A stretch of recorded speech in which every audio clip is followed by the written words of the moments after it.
Welcome friends. जैसा कि आप लोगों को पता है कि 66वीं का जो नोटिफिकेशन है वो थोड़ा सा डिले हो रहा है लॉकडाउन के कारण। तो वैकेंसीज़ तो अब कुछ दिनों में अब आ ही जाएंगे, 2-3 महीने में। एक्चुअली पेपर ऐसा है कि कभी भी कुछ भी हमारा जो है वो प्रेडिक्टेबल नहीं है। हम लोग सब लोग जो है वो करंट पर ही डिपेंड है ना। तो हम लोग करंट के जो क्वेश्चंस हैं उसको हम लोग यहाँ पर देखेंगे। और मेरी कोशिश है कि जनवरी का जो मैक्सिमम क्वेश्चन है इंपॉर्टेंट उसको मैंने सीरीज़ वाइज भाग वाइज मैंने यहाँ पर कर रखा है। सो हम लोग उसको देखेंगे करंट को। और इस वीडियोस को देखने के बाद कमेंट ज़रूर करिएगा, सब्सक्राइब कीजिएगा, क्योंकि बहुत सारे चीज़ जो है इस वीडियोस में मैं अपलोड करने जाऊंगा, है ना। सो इस चीज़ को आप लोग ध्यान से देखिए। सो मूव करते हैं हम लोग पहले क्वेश्चन की तरफ कि डेफ एक्सपो 2020 ये कहाँ आयोजित होगा। तो ये जो आयोजित होगा ये कहाँ पर होगा, लखनऊ में, है ना। हाल में किस ग्रह के 20 नए उपग्रह की खोज की गई है, तो वो है शनि, है ना। इसके बाद मिस अर्थ 2019 नेलिस पमेंटल। नेलिस पमेंटल किस देश की सुंदरी हैं, तो ये है प्यूर्टो रिको। प्यूर्टो रिको के बारे में थोड़ा सा आप जान लीजिए कि प्यूर्टो रिको जो है ये नॉर्थ अमेरिका का एक छोटा सा प्रोविंस है। यहाँ पर की आबादी जो है लगभग 40 लाख आप मान कर चलिए है। और यहाँ पर आपका जो सैन जुआन है इसका जो कैपिटल है वो सैन जुआन है ना। तो इतना ही इस चीज़ से जुड़ा हुआ है। क्योंकि देखिए सबसे बड़ा चीज़ है कि अगर हम लोगों को टॉपिक मिल रहा है तो हम लोग इंटरलिंक टॉपिक को करते चलेंगे तो क्वेश्चन वहीं से बनेगा। क्योंकि बीपीएससी का नेचर है कि वो फिफ्थ ऑप्शन में क्या करता है, हम लोगों को कंफ्यूज करता है। तो जैसे क्या है, हम लोग एक चीज़ को पढ़ रहे हैं तो उससे जुड़ा हुआ इंटरलिंकिंग चीज़ को भी हम लोग क्या करेंगे, यहाँ पर पढ़ेंगे, है ना। हम लोग इसके बाद चलते हैं। हमारा नेक्स्ट क्वेश्चन है कि हाल में किसको मिस्टर यूनिवर्स 2019 चुना गया। तो ये जो चुना गया ये चित्रेश नटेशन को चुना गया, है ना। इसके बाद हम लोग मूव करेंगे अगले क्वेश्चन में। शांति निशस्त्रीकरण एवं विकास हेतु इंदिरा गांधी पुरस्कार 2019 से किसे सम्मानित किया गया। तो ये जो सम्मानित किया गया ये डेविड एटेनबरो, इनको सम्मानित किया गया। इंदिरा गांधी पुरस्कार जो है वो इंदिरा गांधी के जन्मदिन के अवसर पर दिया जाता है। और इतना ही नहीं बल्कि इसमें एक और भी चीज़ ये है कि इस पुरस्कार में इन 25 लाख नगद राशि, एक ट्रॉफी और कुछ घोषणा पत्र दिया जाता है। और साथ में यहाँ पर एक चीज़ और भी है इम्पॉर्टेंट कि ये जो इंदिरा गांधी जो पुरस्कार है ये पहली बार 1986 में ये दिया गया था। तो ये चीज़ काफ़ी इम्पॉर्टेंट है। सो हम लोगों को एक करंट को करने के लिए, एक कोई भी करंट के पॉइंट्स को करने के लिए अगर उससे इंटरलिंकिंग पॉइंट कुछ होते हैं तो हम लोगों को उसको भी करना चाहिए। इसके बाद अगले क्वेश्चन की तरफ हम लोग मूव करेंगे। हमारा जो अगला क्वेश्चन है वो हम लोग देखेंगे कि किस स्थान पर हवाई अड्डे का नामकरण महाकवि विद्यापति के नाम पर होगा। तो ये जो होगा दरभंगा, चूँकि पता है कि महाकवि विद्यापति जो है काफ़ी फेमस कवि थे। और ये जो थे दरभंगा में इन्होंने बहुत सारी किताबों का वहाँ पर विमोचन भी किया। तो इसलिए उनके नाम पर क्या हुआ कि वहाँ पर हवाई अड्डे का नाम रखने की बात कही गई है ना। इसके बाद है नवनिर्वाचित श्रीलंका के राष्ट्रपति गोटबाया राजपक्षे की पहली विदेश यात्रा किस देश की रही। तो ये भारत देश की रही, है ना। यानी कि राष्ट्रपति बनने के बाद उन्होंने पहली बार अगर किसी देश की यात्रा की तो वो कौन सा था, भारत, है ना। एशियान शिखर सम्मेलन जो है, एशियान शिखर सम्मेलन 2020 ये कहाँ प्रस्तावित है, तो ये वियतनाम में प्रस्तावित है। एशियान शिखर समिट से एक चीज़ और भी आप इस चीज़ को यहाँ पर देख लीजिए कि इसका जो हेड क्वार्टर है वो कहाँ पर है, जाकर्ता में है। जाकर्ता में इसका हेड क्वार्टर है। इसके साथ इसमें जो मेंबर हैं वो कितने हैं, 10 मेंबर हैं। और ये जो संस्था है, ये जो समिट है, ये ऑर्गेनाइजेशन 1967 में क्या हुआ, इसको बनाया गया। इस ऑर्गेनाइजेशन का सेटअप ईयर कौन सा था, 1967, है ना। सो नेक्स्ट मूव करते हैं हम लोग यहाँ पर हमारा जो है क्वेश्चन अगला कि ब्रिक्स शिखर सम्मेलन 2020 को कहाँ प्रस्तावित किया जाएगा। तो ये हमारा रूस है। इसके बाद हाल में ही Indian railway institute of financial management का उद्घाटन कहाँ हुआ। तो ये हमारे सिकंदराबाद में। इसको इसको आगे बढ़ाया गया, इस इंस्टीट्यूट को वहाँ पर सेटअप किया गया। इस इंस्टीट्यूट के बारे में जान लीजिए कि ये रेलवे को फाइनेंशियल क्या करेगा, प्रोवाइड करेगा, फाइनेंशियल एड प्रोवाइड करेगा। और ये किस तरह से रेलवे में जो बजट होता है उस पैसे को किस तरह से मॉनिटरिंग किया जाए, किस पैसे को मैनेज किया जाए कौन रेलवे में, ये जो ऑर्गेनाइजेशन होगा इस बात को देखेगा, जिसका उद्घाटन कहाँ पर हुआ, सिकंदराबाद में, है ना। इसके बाद हमारा अगला है कि 2019 की सर्वश्रेष्ठ महिला एथलीट दलीला मोहम्मद किस देश की हैं। तो ये दलीला मोहम्मद जो है ये हैं हमारे अमेरिका देश की, ये हैं, है ना। 2019 में सबसे सर्वश्रेष्ठ महिला एथलीट में दलीला मोहम्मद को दिया गया और ये जो है अमेरिका की मूल की हैं, है ना। इसके बाद हमारा जो अगला क्वेश्चन है वो अगला क्वेश्चन आप देख सकते हैं कि यहाँ पर ज्ञानपीठ पुरस्कार 2019 से किसे सम्मानित किया गया। तो ये अकित्थम को यहाँ पर किया गया, अकित्थम, है ना। इनको यहाँ पर ज्ञानपीठ पुरस्कार 2019 को से सम्मानित किया गया। इतना ही नहीं, ये जो ज्ञानपीठ पुरस्कार होता है ये साहित्य में दिया जाता है। साहित्य यानी कि जो लिटरेचर होता है उस लिटरेचर में ये अवार्ड आपको दिया जाता है। और साथ में जो आउटस्टैंडिंग कंट्रीब्यूशन होता है लिटरेचर में उसके लिए ये अवार्ड दिया जाता है ना।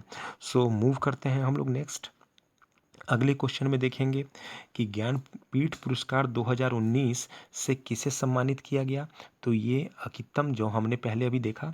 भारत में पहला डे नाइट टेस्ट किसके विरुद्ध खेला गया। तो ये बांग्लादेश के खिलाफ खेला गया। इसके बाद फार्मूला वन जैसे यहाँ पर माफ़ कीजिएगा, यहाँ पर थोड़ा एरर है।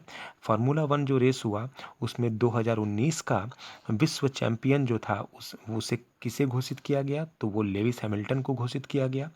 इसके बाद अगले क्वेश्चन में देखेंगे टेनिस खिलाड़ियों की वर्षागंत रैंकिंग में 2019 में कौन सा खिलाड़ी सबसे टॉप पर रहा। तो ये राफेल नडाल। राफेल नडाल जो है 2019, चूँकि ये जो रैंकिंग होता है ये रैंकिंग एक साल पहले का जो परफॉर्मेंस होता है उस परफॉर्मेंस के आधार पर उनकी ओवरऑल रैंकिंग की जाती है पूरे साल का। तो उस रैंकिंग में सबसे आगे कौन है, राफेल नडाल। ये बड़ा इंपॉर्टेंट क्वेश्चन है।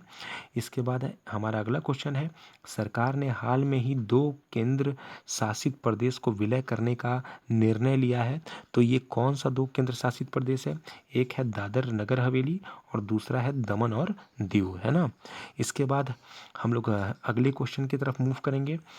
अगला क्वेश्चन है 11वां ब्रिक्स शिखर सम्मेलन का आयोजन कहाँ किया गया। तो ये ब्राज़ील में किया गया, है ना। तो इससे हमारा जो 11वां है ब्रिक्स शिखर सम्मेलन वो कहाँ पर है, ब्राज़ील में, है ना। यानी कि ब्राज़ील में आयोजन किया गया है। तो इस चीज़ को ध्यान में रखना है क्योंकि ये क्वेश्चन बार बार पूछा जाता है। जो सम्मेलन है इस सम्मेलन को जैसे कि आगामी सम्मेलन जो पिछले वर्ष का सम्मेलन है वो, और अगर कोई करेंट ईयर में अगर कोई सम्मेलन होने वाला है तो वो, ये 3 चीज़ों को अच्छे से याद रखना है। अगले क्वेश्चन में देखेंगे किस देश में आंतरिक विद्रोह के कारण वहाँ पर होने वाले एपेक शिखर सम्मेलन 2019 को रद्द कर दिया गया है ना। मतलब उस देश में अंदर में ही कुछ आंतरिक लड़ाई थी, पॉलिटिकल इशू था जिसके कारण एपेक सम्मेलन जो है उसको रद्द कर दिया गया। तो ये क्या है, ये कौन सा देश है, ये है चिली, है ना। एपेक का फुल फॉर्म जान लीजिए, इसका फुल फॉर्म क्या होता है, एशिया प्रशांत आर्थिक सहयोग। क्या होता है, एशिया प्रशांत आर्थिक सहयोग, है ना। जैसे एपेक है, एपेक को चूँकि ये हिंदी और इंग्लिश मीडियम दोनों लोगों के लिए है, आप लोग दोनों लोगों के लिए है। देखिए एक चीज़ यहाँ पर क्या है कि बहुत लोगों में ये चीज़ का कन्फ्यूजन होता है कि करेंट के लिए हिंदी मीडियम या इंग्लिश मीडियम। तो देखिए करेंट चाहे किसी भी मीडियम का हो, आपको नॉलेज से मतलब है। चूँकि हम सबको पता है कि बीपीएससी का जो एग्ज़ाम होता है वो हिंदी मीडियम के लिए भी उतनी ही पॉसिबिलिटीज़ है जितना कि इंग्लिश मीडियम के लिए। तो आप मीडियम के पीछे मत भागिए, आप कंटेंट के पीछे भागिए, है ना। बहुत सारे ऐसा होता है, ऐसा हमेशा देखा गया है बहुत बार कि जो हिंदी मीडियम के टॉपर होते हैं, जो रैंक होल्डर होते हैं, वो इंग्लिश बुक्स को भी देखते हैं। और जो इंग्लिश टॉपर होते हैं इंग्लिश मीडियम के, वो हिंदी बुक का भी रेफरेंस लेते हैं। क्यों, क्योंकि मटेरियल चाहिए, यहाँ पर कंटेंट चाहिए। और कंटेंट चाहे हिंदी से हो चाहे इंग्लिश से, डजेंट मैटर, बस कंटेंट होना चाहिए और वो भी अप्रोप्रिएट होना चाहिए, है ना। सो यहाँ पर एपेक की बात की गई है तो एपेक का फुल फॉर्म है यहाँ पर Asia Pacific economic corporation. Asia Pacific economic corporation, Asia Asia प्रशांत आर्थिक सहयोग, है ना। इसके बाद हम लोग अगले क्वेश्चन को देखेंगे। हमारा अगला क्वेश्चन क्या है कि 2021 में एशियान शिखर सम्मेलन कहाँ प्रस्तावित होगा, तो ये ब्रुनई में होगा, है ना।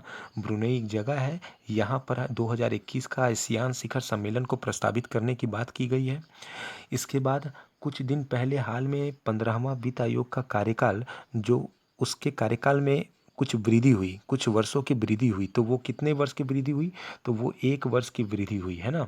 इसके बाद अगले क्वेश्चन में हाल में एक लेखा महानियंत्रक को नियुक्त किया गया, तो काफ़ी इंपॉर्टेंट है ये कि लेखा जो महानियंत्रक हैं इनको नियुक्त किया गया, वो कौन थे, तो वो सोमा राय बर्मन, उन्हें नियुक्त किया गया। लेखा महानियंत्रक नियुक्त किया गया किसे, सोमा राय बर्मन को, है ना। अगले क्वेश्चन की तरफ मूव करेंगे। बिहार में तीसरी बार मानव श्रृंखला आयोजन की तिथि क्या है, तो वो 19 जनवरी। इसे भूलिएगा मत कि ये हम लोग जो सीरीज़ कर रहे हैं ये जनवरीज के इंपॉर्टेंट सीरीज़ को कर रहे हैं। यहाँ पर हम लोग इसको पार्ट वाइज करेंगे, जिन लोगों का किया हुआ है वो लोग रिवाइज करेंगे और जिन लोगों ने नहीं किया है वो यहाँ पर इंपॉर्टेंट पॉइंट्स को देखेंगे, इस चीज़ को समझेंगे और हो सकता है तो इसे नोट डाउन करें, काफ़ी ज़्यादा बेनिफिशियल है। हम लोग आने वाले टाइम में हम लोग घटना चक्र, हम इम्तियाज़ अहमद, इसके साथ बिहार का जो करंट अफेयर है, बिहार का जो आपका जो स्टैटिक पोर्शन है, हम लोग इस पर शेयर करेंगे। सो आप इस वीडियोस पर ज़रूर कमेंट करिएगा कि ये आपके लिए रियली में वर्थेबल है। सो क्योंकि इसके सीरीज़ आपके लगातार आते रहेंगे और करंट की सीरीज़ काफ़ी इंपॉर्टेंट है आप लोगों के लिए, क्योंकि बीपीएससी जो है जनरली ये जो होता है करंट और सिचुएशन ये है, क्योंकि देखिए हमेशा सिचुएशन बदलता है ना। तो अभी जो सिचुएशन है बीपीएससी में ये करंट, हिस्ट्री, साइंस, इस पर टिका हुआ है। अगर हम लोग अगर इस तीनों को अगर स्ट्रॉन्ग कर लेते हैं तो बीपीएससी में मुझे लगता है कि 85 to 90 जो होगा वो नंबर ईजिली आएगा। और इसके बाद पॉलिटी सेक्शन, ज्योग्राफी सेक्शंस और ख़ासकर बिहार जैसे पोर्शन को अगर हम लोग कर लेते हैं तो ऑब्वियसली हमारा 100 जो होगा बहुत आसानी से क्लियर हो सकता है। 100 हम लोग इजीली कट ऑफ क्लियर कर सकते हैं। सो आगे बढ़ते हैं हम लोग।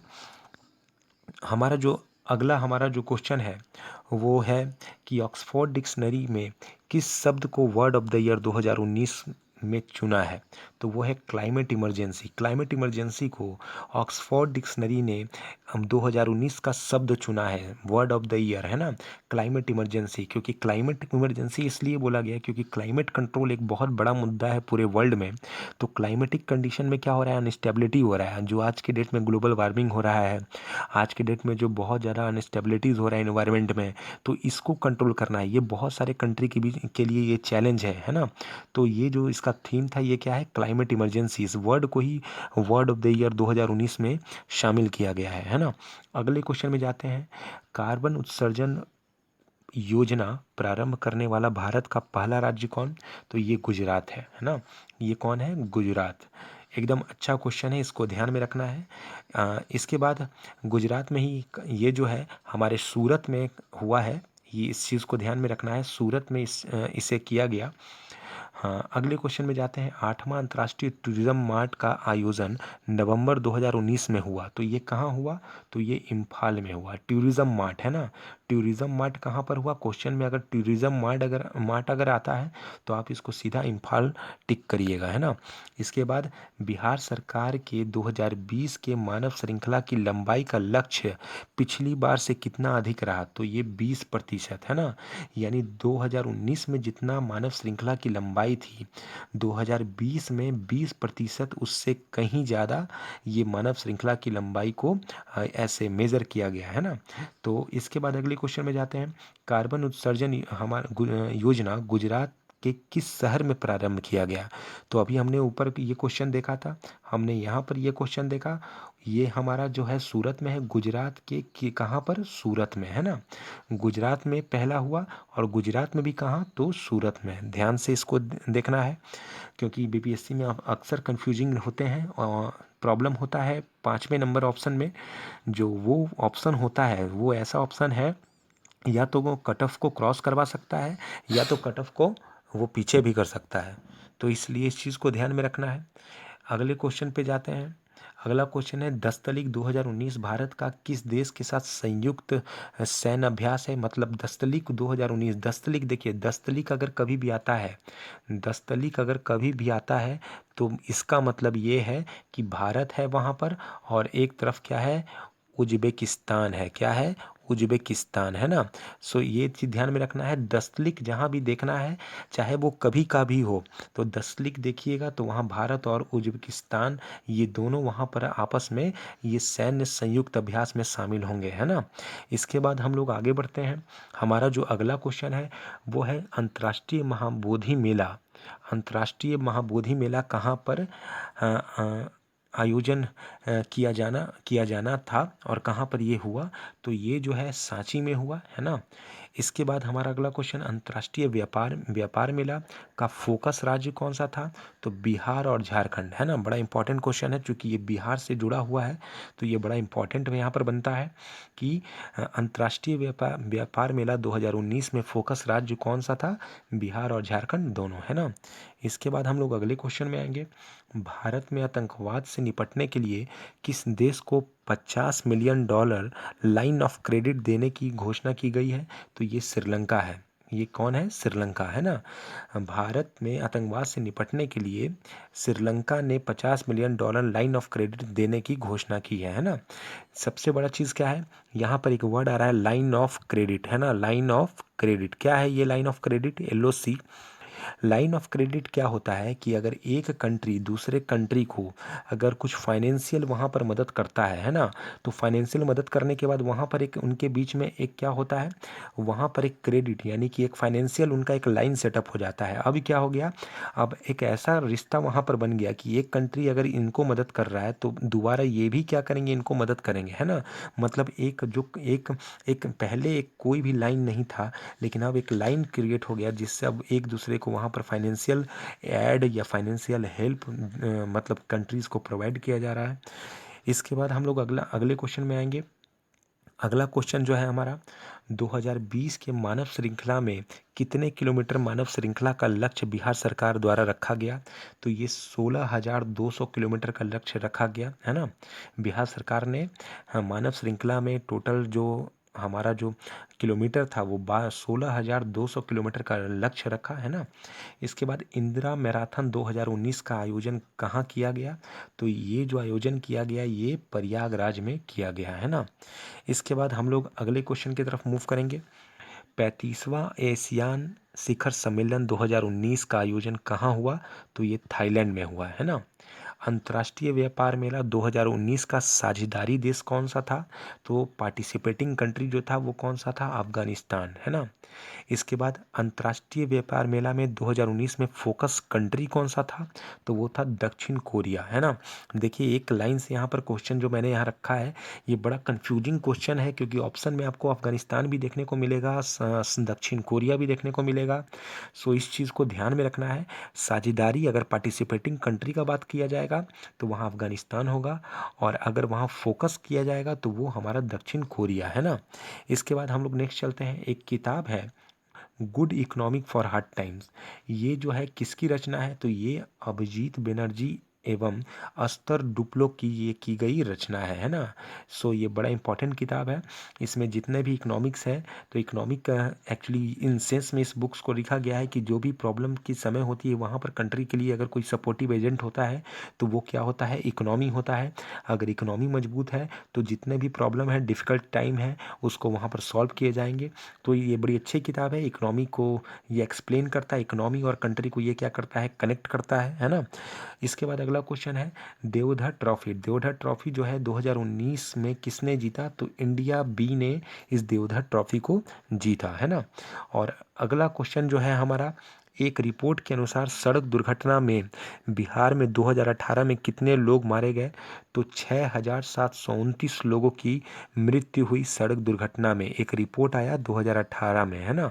उस रिपोर्ट के अनुसार बिहार में सड़क दुर्घटना से मरने वालों की जो संख्या थी वो 6,729 थी, है ना। जलवायु परिवर्तन सम्मेलन का आयोजन कहाँ हुआ। तो ये मैड्रिड में हुआ। कहाँ पर, मैड्रिड में। ये कहाँ पर हुआ, मैड्रिड में, है ना। तो इस चीज़ को ध्यान में रखना है। इसके साथ हम लोग जो टॉपिक है इस टॉपिक को यहाँ पर ख़त्म करते हैं।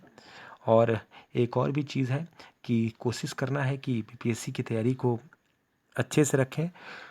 अगर वीडियोस आप लोगों के लिए फ़ायदेमंद है तो ज़रूर कमेंट करिए, क्योंकि आपके कमेंट करने के बाद, आपकी प्रतिक्रिया को जानने के बाद यहाँ पर बहुत सारी चीज़ों को और भी लाया जाएगा, इसलिए बहुत इम्पोर्टेंट है इस चीज़ को जानना।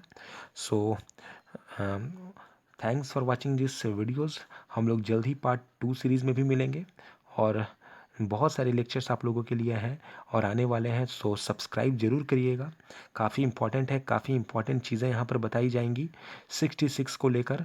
सो एग्ज़ामिनेशन में टाइम भी बहुत ज़्यादा है और लॉकडाउन का समय है, तो आप लोगों के पास पूरा समय है। 4-5 मंथ से पहले एग्ज़ामिनेशन होने वाला नहीं है। सो इस मौके को जितना से जितना यूटिलाइज कर सकते हैं आप लोग यूटिलाइज़ करें। और करंट एक ऐसा पोर्शन है जहाँ पर मैक्सिमम मार्क्स आपके लाए जा सकते हैं। और एक और भी चीज़ है कि किसी भी बुक्स पर डिपेंड नहीं रहना है। जैसा कि बहुत लोग बोलते हैं कि कौन सा बुक पढ़ा जाए, प्रतियोगिता दर्पण, दृष्टि। मेरा ऐसा कहना है कि करंट के लिए कोई भी बुक नहीं है, आपको जहाँ से करंट मिल रहा है आप वहाँ से करिए, क्योंकि करंट एक ऐसा पोर्शन है कि ये अनलिमिटेड है ना। और यही एक ऐसा पोर्शन है जो आपको एक वीकर सेक्शन को एक स्ट्रॉन्गर सेक्शन में कन्वर्ट करेगा। सो इस चीज़ को ध्यान में रखना है। सो मिलते हैं हम लोग अगले वीडियोज़ में। Thanks for watching this video.